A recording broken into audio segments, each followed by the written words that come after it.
All right, welcome back into the podcast. I don't think this gentleman was on the podcast last year. We usually try and have him on once a year because it's good business to have him on once a year because he is the big boss man of Windy City Gridiron, the chief editor. He is Lester Wiltfong, and he joins us now. Lester, Bill Zimmerman, how you doing? What's up, Bill? How you doing? I'm doing really well. Really appreciate you jumping on. Anytime you're on, we're going to dive into the offensive line, and I think that after that Falcons game, there's plenty to get into. But let's start with Justin Fields and kind of his health and everything moving forward. And look, neither of us are doctors. We don't know exactly what's going on in the shoulder. The Bears are being coy as to what's going on in the shoulder. We just know there's certain things that it isn't. So there's a lot of speculation about what's going on.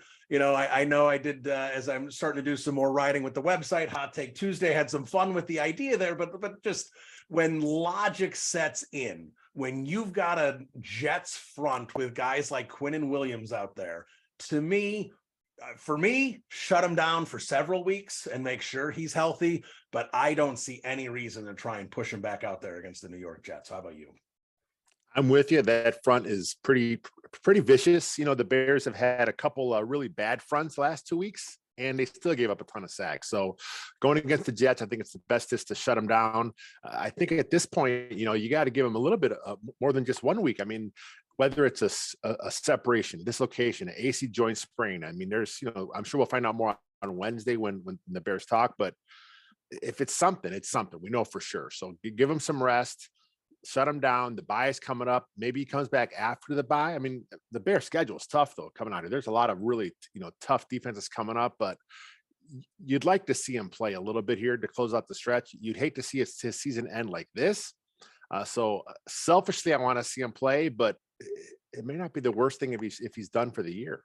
Yeah, it wouldn't be, but we want to see some more development because look, any of us that can look at this and be objective, everyone should be absolutely excited, ecstatic with what they're seeing out of Justin Fields the last month or so of the season, not just with the eye-popping running plays, but there's absolutely growth in the passing game, but there's absolutely need for more growth in the passing game, and that's only going to come with reps.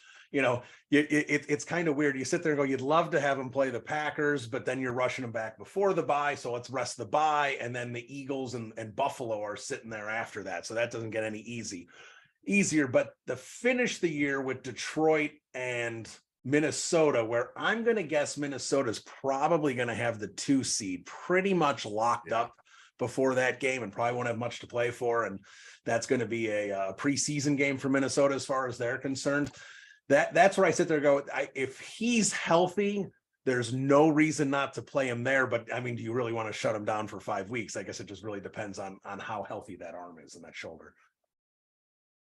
Yeah, I'm with you totally. I think those last 2 games, the Lions, of course, we nice to see him play there. The Vikings, of course, we had another, they're having a really good record this year in the NFC, one of the better NFC teams, but I'm just not a big believer in the talent they have. So if they are playing backups, that'd be a nice game for him to go out on with the game against those guys and, build a little confidence for next season. Yeah, I absolutely. Now, let me ask you this one about Fields. We'll do a 2-parter. Let's focus on what we've seen the last month in the passing game. Like I said, the running game, it's hard to criticize anything in the running game. It's been so fantastic to see. With Fields in the passing game and, any aspect of that, the short game, mid-range, his deep ball, reading defenses, cover, anything you've seen, what's one thing that you've seen the most growth with that you're most pleased with? And what's one thing that you think still may be eluding him? It seems like his ability to keep plays alive and keep his eyes downfield. When he first started the whole thing with the scrambles, it seemed like he was taking off immediately. The last few weeks, it seems like he's able to scramble more, but now he's looking to make a play with his arms, which shows growth from him. He's going through his progressions a little better. He had that play against the Falcons where he had the one with David Montgomery down the sideline. That was the play he made. He kind of waited to have happen. The play to Equinemius St. Brown, he kind of was back there, scrambling around, waiting for something to happen, and he kind of had the guy come open there. So I think we've seen that growth from him. He's able to go through the progressions a little more and plus keep plays alive. But there's still, it's really hard to judge him because the pass pro is not always there. So it's like, I want to see more in the passing game, but there's only so much Luke Getsy can do, only so much he can call. You can only have, so many rollouts and boots because, it gets predictable. There is not much of a drop back. Even the quick game's not there because, the quick game, sometimes the pressure's there within a second or two. So it's like there's not much there. So I think that's the kind of stuff we'll have to wait and see happen, next year. Yeah, no, it's 100% a fair point. And that lack of protection we'll get into that plenty. I want to hit a few other things first. So kind of talking about this Falcons game specifically and before the Fields injury, the offense, while, they scored points, 24 points, certainly when you're used to Chicago Bears football, you sign up for 24 points pretty much any day of the That's a week, even if it win. is, Yeah, I'll take it. even if it is the Falcons defense. But I will say that flair seemed to be missing a lot of that game against Atlanta. And to me, I think a big issue was Khalil Herbert. And I think people just kind of said, well, they still got David Montgomery and everything. But the way they do it with Herbert and Montgomery both of them getting significant snaps, losing Herbert, Ebner's not that kind of guy.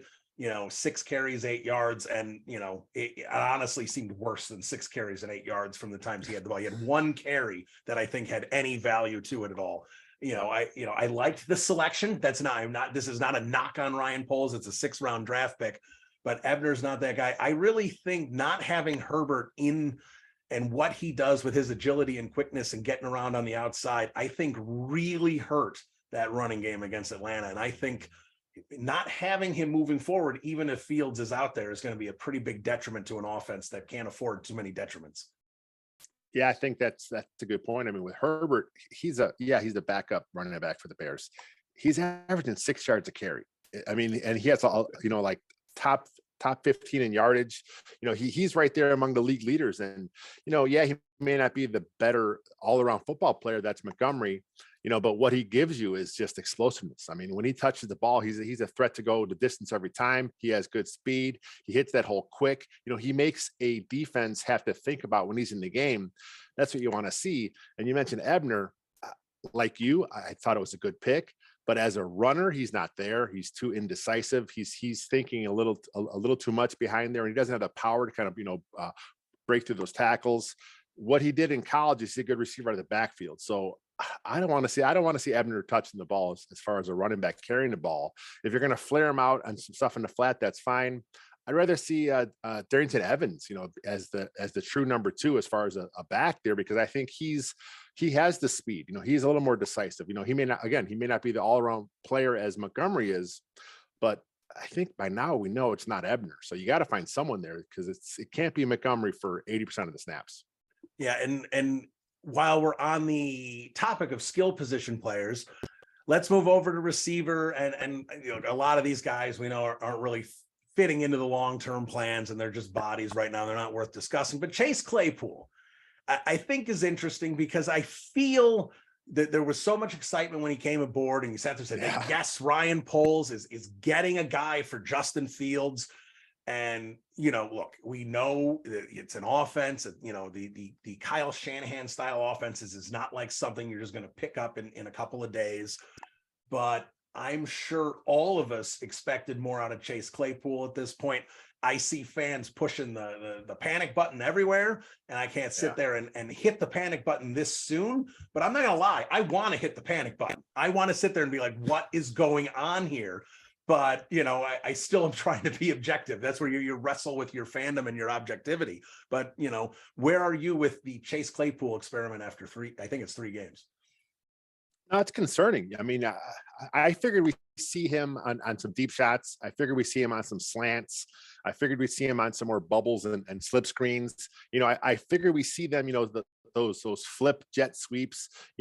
He's a big, strong guy. He's a 4.4 speed guy. He's good after the catch. So why not scheme him some more looks? And I think he had like 3 targets last game. I think he had 4 the week before. They're just not finding a way to get him involved. And some of this comes back down to the pass pro. I mean, if you don't trust your protection to kind of, give Fields time to kind of go through his reads and stuff, but again, there are things you can do. Some of these jet sweeps to Equanimeous St. Brown, I'd rather see those go to Claypool. Dante Pettis has been involved in some stuff. Those should go to Claypool. I just think at this point, like you said, he's not really familiar with the offense. Greg Gabriel had an article for us yesterday, I think it was, and he said this offense takes a lot of time because there are slight adjustments for the running or for the receiver and the quarterback. If they're not on the same page, it could lead to a interception or something worse. So it's just it's a matter of time. We're not going to see the full value of him until next year. It just sucks that it's looking like that second round draft pick to give up is going to be really, really good. Yeah, it looks like it's going to, especially there's only 31 first round picks too. So it's going to bump up one extra spot. So that's definitely it looks like that's going to be a juicy pick. But in terms of Claypool coming up this week against the Jets, if Trevor Simeon's out there, and and as we said, I think both of us think that should be the direction the Bears take this week. I think they're going to have to throw the ball more.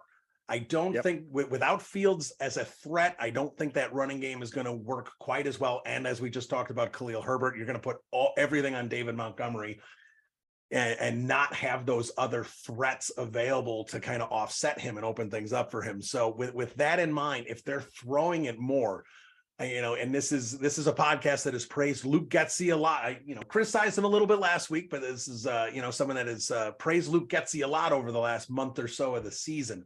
But I'd like to see Getsy when he's kind of planning out there and scripting those first 10, 15 plays of the game.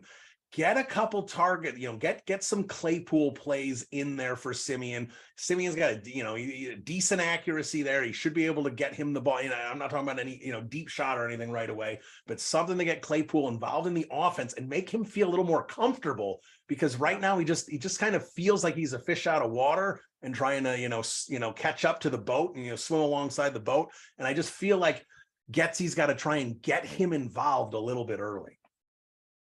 It's going to be a strange game script because, like you said, with the threat of Fields running the ball not there, you're going to be forced to throw. I mean, the stuff with Fields with the read options, zone reads, a defender has to be aware of where he is, so that gives a Demo some more running room. That's not going to be there. The O-line has been okay as a run blocking unit, but again, not having that Fields threat's going to hurt them. So you may see a game script where you have maybe 30, 40 pass attempts. And, Simeon, he's not awful. I mean, he's a competent NFL backup. He may put up some decent yards. So then that may, of course, cause some of the people out there that are ready to criticize Justin Fields and what he's done.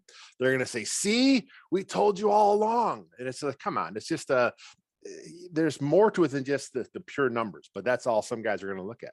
Yeah, like when Trevor Simeon throws for 260 yards and no touchdowns and one interception, and the Bears score 6 points, it's not exactly going to be anything that for them to hang their hats on, but they will certainly try. Let's jump over to the defensive side of the ball, then we'll wrap up with the offensive line. This defensive side of the ball, it's interesting because we know a lot of these guys are stopgap players, and I've talked about this the last couple of weeks since they've moved on from Quinn and Roquan Smith. A bad front seven is probably now the worst front seven in the NFL in terms of talent. But let's stick with the front seven, and let's, there's no point to, I think, focus on it for this year. Looking forward for next year, 2 guys in the front seven, and I think there's only 2 guys in the front seven that you can even talk about as potentially remaining for next year's front seven, and that's Justin Jones and Jack Sanborn, who continues to put some numbers out there. So how are you with how they've played here? I think Jones has been better the last few weeks, and Sanborn, look, he's limited. We understand why he was a UDFA, but and I've said it every week. This guy is a football player. He's got football instincts. He knows how to take advantage. He's one step ahead of the offensive line, which offsets that lack of speed out there. So where are you with how Jones is playing? Do you think, would you be okay if they boosted the defensive line around Jones? Are you okay with him still being a starter? And do you think Sanborn might be the Mike in 2023? Yeah, I'll address the Sanborn thing. Like you, I'm impressed with what Sanborn's done. Yes, he's not the most gifted athletically, but he's a decent athlete, but I think it's his instincts really help him out. I mean, that helps him kind of, he stays, one step ahead of what some other guys in his position were, because even though he's a rookie, he knows the game so well. He sees things quicker. You always hear about how the game slows down for players. It seems like Sanborn, because of his football IQ, he has that. So he's able to hit those holes. He knows the gaps pretty good. It's responsibility. We kind of see him flowing and scraping to make plays. So yeah, I think with more talent around him, I think he's going to be able to continue to build on what he's doing this year. And then Justin Jones, I was a little, I wasn't quite as excited as the signing early on. He kind of struggled a bit, but he seems to have found his place now as the three tech. But again, I think the Bears may want to upgrade that spot. I think Justin Jones may be best. I mean, he'll be here again next year because of the contract. But I think if Justin Jones is your first DT off the bench, I think that may be the best role for him. If you find a stud three tech, whether it's in the draft early or you go out and you really put some money and sign a guy at that spot because he's solid, but solid is really not good enough. Yeah, and I mean, and that's where I'm fascinated with what Ryan Poles is going to have to do because like you have to find like an entire new front seven, except maybe Sanborn. And should Jones be replaced? Yeah, I would agree with you. I think Jones as the third D tackle would be awesome. That would be a great setup to have. But can you bring in enough new faces to make that happen? I don't know if that's possible. But if we bounce back into the secondary. Look, Eddie Jackson's had a nice bounce back year. I think we're all pleased there. Brisker is, I think flashed a little early, and then I think he kind of leveled off for a few weeks where he was good. He wasn't terrible, but I really think the last maybe 3-4 weeks we've seen a lot of growth, and I really like the direction of Brisker's going. But if we're talking how good Brisker's going, I think we got to talk about Kyler Gordon as well, who I like some of the things I've seen with him. I like some of the instincts. I do think, they need to settle him in as the nickel corner. I don't think he's got now that I've watched him more, I don't think he has the speed to play outside. I think that'd be a major problem for him, over a course of 17 games. But, I saw, when, him getting routinely beat on kind of a simple crossing route by Drake London, where he was 3 steps behind. He wasn't even close with him against the Falcons. I mean, we saw him early on really biting on play action. We've seen some issues with Kyler Gordon. Like I responded to Jacob Infante. I gave him a B. That was probably too generous, especially going out with the way he played against the Falcons. But kind of focusing on the rookies there. How pleased are you with Brisker, and are you worried about Gordon? Yeah, I like Brisker. I think he's done a good job. I talk about the football IQ of Sanborn. I think Brisker's right there. I think he sees the game well. And, I think there was a tweet earlier today. I forget who it was from, but they showed all the places where a defensive back is lined up, and Brisker has lined up in the most spots as far as the DB goes. And we've seen him. We've seen him up. We've seen him in the slot. We've seen him doing a lot of stuff in coverage. We've seen him, deep third. He's all over the place lining up back there. That's part of his versatility, which really helps him what he does. And then you talk about Gordon, and I'm not saying he doesn't have the same football IQ, but when you watch him play, he seems a step slow. And maybe he's thinking too much. Maybe part of it is he just wasn't ready for the nickel outside combination he had early in camp. Maybe, like you said, if he would have started at nickel and that's all he was playing early in camp, that's his only focus. Maybe at this point he'd be a little better. But I'm like you, I'm a little discouraged with what I've seen from Gordon. But the talent's there. I think it's just a matter of him getting through his rookie year, having a nice off season. I think they're gonna have some more talent around him next year, obviously, because they have to they got to find another corner at some point. So if Gordon is your nickel and the game slows down for him once he understands his keys and his reads a little better, because like you said, he got fooled a lot early. I think that's still happening to him to a degree as well. The game will slow down for him. I think he'll be fine in the long term. He may not be as high a ceiling as Brisker, but I think he's a good football player. Yeah, let's hope. And I think if you go into next season, if you go out and get, in free agency, I don't think you can wait for the draft. In free agency, you go out and get yourself an outside corner to go opposite Jalen Johnson with Gordon in there. And if Vildor is your 4th DB or 4th cornerback, where if Gordon continues to struggle, maybe you pull him off the field a little bit, let Vildor play there in the nickel. I think that could be potentially we've talked about how the Bears secondary is a good secondary, and I still think it is a pretty good secondary, even with Gordon's struggles and them not having really another outside corner. They've still got enough talent back there, but if they can get that outside corner and kind of have Gordon stay in the nickel spot there with, and potentially Vildor kind of filling in other spots, I think that secondary has a chance to, especially if you can get some guys in front of them to get some pressure on the quarterback, which is anemic. that happens, I think the defense could really jump into maybe a top 10 unit next year. I think that's the key. I mean, it's like, what's more important, the pass rush or the secondary? And I think, they kind of play hand in hand. But when the pass rush, like you said, is non-existent, that really hurts the back end. So I think if you get some guys that can get after the passer, you get some guys that can really, really push the pocket, that'll help out, Gordon, to help out Vilder, who Vilder has had a nice bounce back year as well. I mean, he wasn't the best fit in what they did a year ago, but he seems to be a better fit for this team, for this scheme. So if he is, like you said, your fourth corner, that's pretty good. Now, moving back over to the offensive side of the ball, let's finish with the Wubbies up front there. My favorite conversation to have, especially with Lester.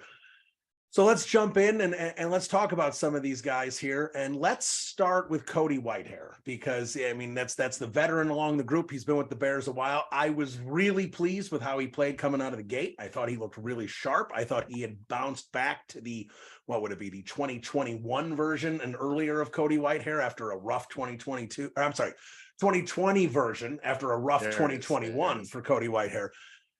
And since he's come back from the injury, and maybe he's not 100%, but I'm just not seeing the same sharpness out of his game. And I'm going to say this, when I was trying to figure out the 2023 offensive line, I was kind of, even though Whitehair's expensive, I was kind of penciling him in at the left guard and going, they can look at other positions. But if Cody plays like this down the stretch and he's healthy, again, if he's playing through something right now, that's different. But if he is, and the Bears know if he's healthy or not. If he's healthy, and then this is the last couple of weeks, if this is the level of play he's going to get, he's going to give them, I do not think they should keep him at the salary he's there. I think that's another position they should move on from. Same. We're on the same wavelength. I thought the same thing. I thought he had a really nice start to his season. The injury came, he went on IR, he missed the 4 weeks. Like you said, maybe there's still something lingering there. Maybe they kind of rushed him back because they knew that they had to get him back in that offense because the whole line was just so bad. So maybe he's taking one for the team. He's like, what, I'm not 100%. I'm still bothered by the injury, but I'm going to play through it. So if that's the case, I can see him bringing him back because, like you said, he did play pretty good early in the season when he was healthy. So I think they like his veteran leadership on that line too. He's one of the guys there that they really trust up front, but the play wasn't there. It kind of reminiscent of what happened last season. And I don't know what happened last year. I don't know why his year was so down. Scheme, maybe there was something bothering him last year too, but he's kind of, like you said, regressed after the injury. But yeah, I think the way the salary is, I think he's probably 12 million, 14. It's not cheap. Up there. And I know as far as the dead cap, it's not a huge hit. So if you can find a guy comparable, younger, for relatively the same money, I think that Bears may make a move. Yeah, it'll be interesting to see how they do this because, we can sit here and go, well, they need a new center. They need a new right tackle. Left tackle, maybe. And you sit there and go, how many people can they replace? I know they got gobs of money, they got draft picks, but they still don't have enough to do everything in one off season. So if we talk left guard, let's talk right guard, and let's not worry about Michael Schofield or anyone like that. Let's look at Tevin Jenkins, who, as someone who I know studies offensive line, you had to have been thrilled with how Jenkins had been playing. I mean, this is a guy, the amount of defenders that end up on their backs with him just, pancaking right on top of them was a lot of fun to watch when you sit there and watch offensive line play. But now we got a situation where we know Jenkins has a back issue and it, kept him out a lot of his rookie season. We come into this year and, we're not sure exactly where his health is and kind of what's going on with this regime, but he gets out there and he's looking good and playing well. I thought Aaron Lemming, he may have sent out a tweet that I thought was interesting. I think it was Aaron Lemming that says, anytime you watch Jenkins get up, he just seems like he's getting up a little slower than everyone else. Now he's been out. He was active last week, but he didn't play, which was odd, but and he got this hip thing going on. So for me, I'm not worried about Tevin Jenkins's performance on the field. But I am worried about if Tevin Jenkins is going to be able to hold up and have an 8 to 10 year career. Yeah, that's an issue. I mean, I talked to Mason about that with the back injury. Could that be causing something with the hip? He said it's very possible. Only the Bears know. I mean, the Bears know for sure. I mean, like the hip injury was one where it didn't happen in a game; it happened in practice. So was it just something that kind of was coming along this whole season? It just finally hit him then, or did he get hit in practice? Was it a hip pointer or something like that?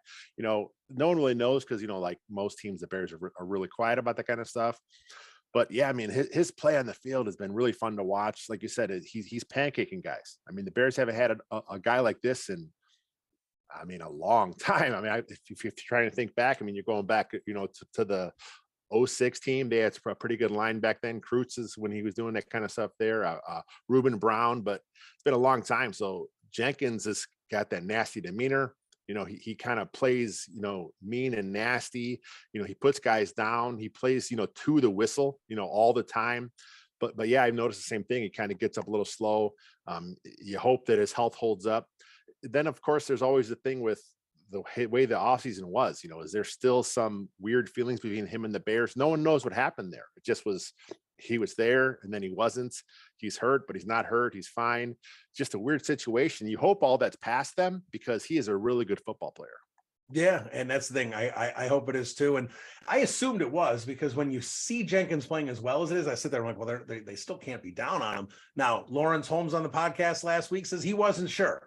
And Lawrence is pretty dialed into Hal's Hall there. And I think it's worth considering that, yeah, they may still not be certain. Maybe there's, an attitude situation. I don't think there is, I think, but, look, immaturity was something that was labeled on him coming out of college. Maybe there's something going on there, but you have to like the play on the field. And I would assume, with how many things they need to change next year, that they've already penciled him in at right guard next year. Yeah. Now, Larry Borum, it seems that if you're more comfortable with Riley Reef out there, which I have been saying they should have done that move since September 1st, but if you're more comfortable with Riley Reef out there as the Chicago Bears franchise, I would assume at this point that the only way Larry Borum is still on this team next year is if they didn't find enough offensive linemen better than him. But I assume kind of what we've seen, you hate to see someone lose their job because of a concussion, but it certainly seems coming out of the other side here that this Ryan Poles, Matt Eberflus regime is looking past Larry Borum to their next right tackle. Yeah, I mean, with Reef, his contract's expired for this year. Larry Borum, I mean, like you said, they've shown how they feel about him. He's on the bench now. Like you said, it sucks losing a job because of concussion. I always thought Borum would be a better as a swing tackle anyway. He just seemed like he just wasn't the best fit as the starter. I know a lot of Bears fans were really high on him last year from his tape, but I saw some holes in his game. He was decent this year, but still nothing really stood out to where you say, yeah, he's got to be the guy. Going into his third year, I think he'll be back. Obviously, his contracts are relatively inexpensive. He'll be back to compete for a swing tackle spot. But yeah, I'm like you. I think they're going to address right tackle pretty hard in free agency. Yeah, and I think they're going to address that. When you look at the interior, everyone says that Lucas Patrick is a better center than he is a guard. And we just really haven't had a chance for a variety of reasons to see him at center this year. Exactly.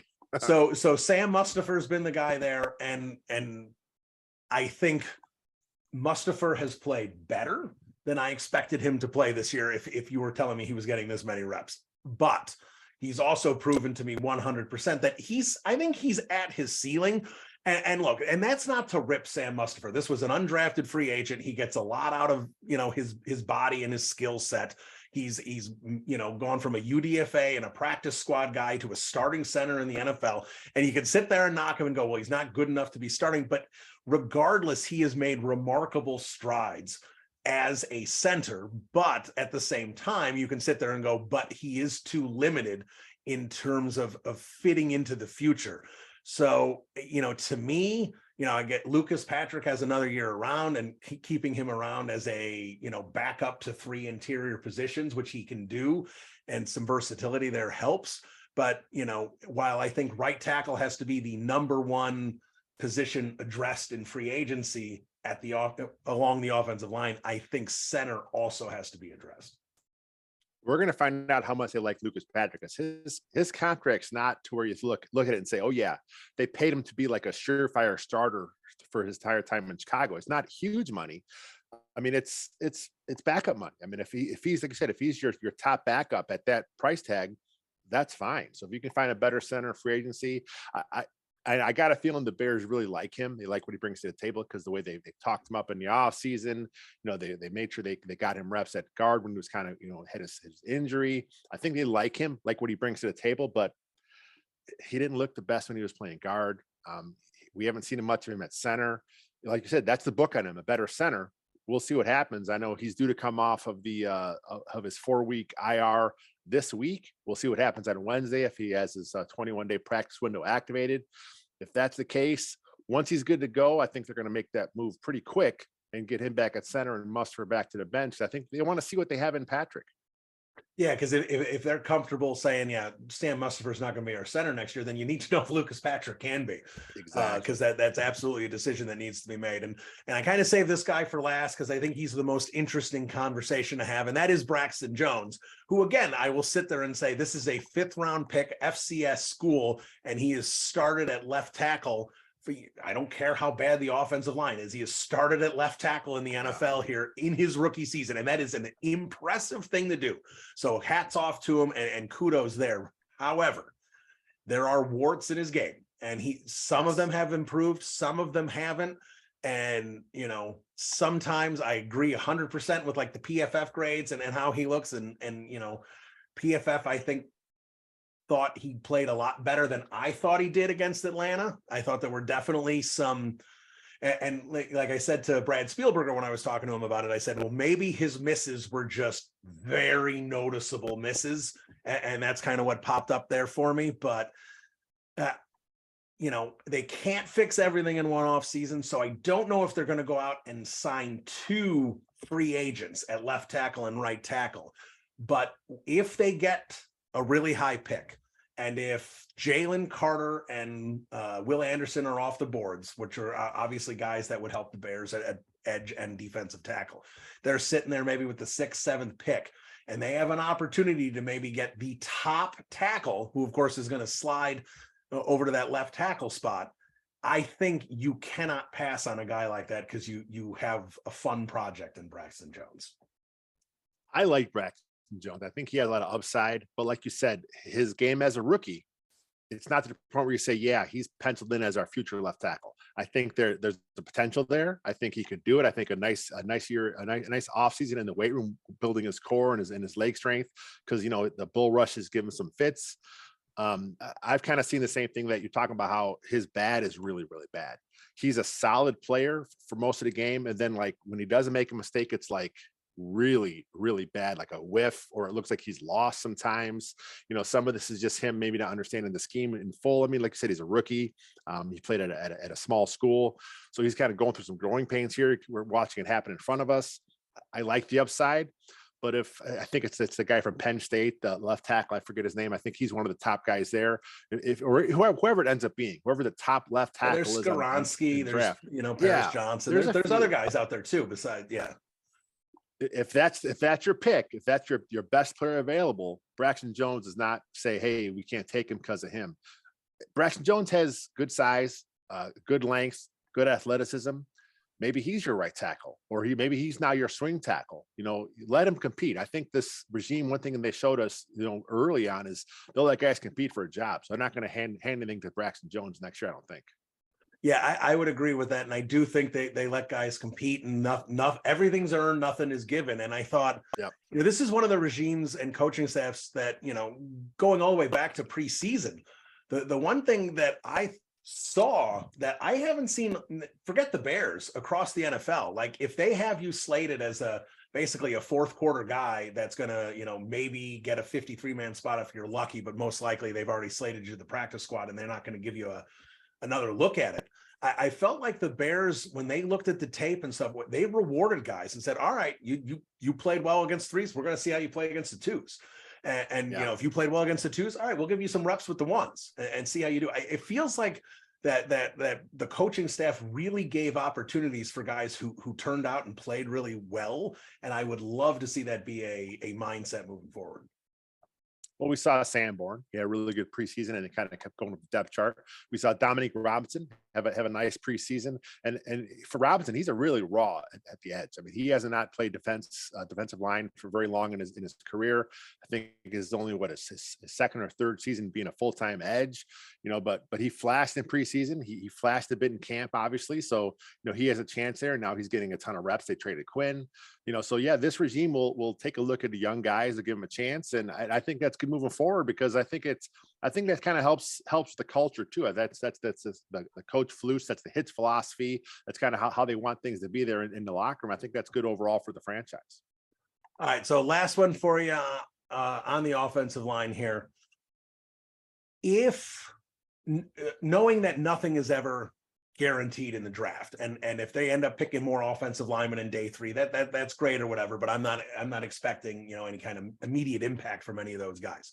And sometimes the draft board doesn't fall your way, and there's just not an offensive lineman that fits your scheme, that you like, that's that profile you're looking for, and you just don't end up going after an offensive lineman in the draft. So if that's the case, where we're sitting there saying they did not get Skoronski, or they did not get an interior offensive lineman in the 2nd or 3rd round, how many legitimate free agents, not the Lucas Patricks of the world, how many free agents would you like to see Ryan Poles sign to the offensive line?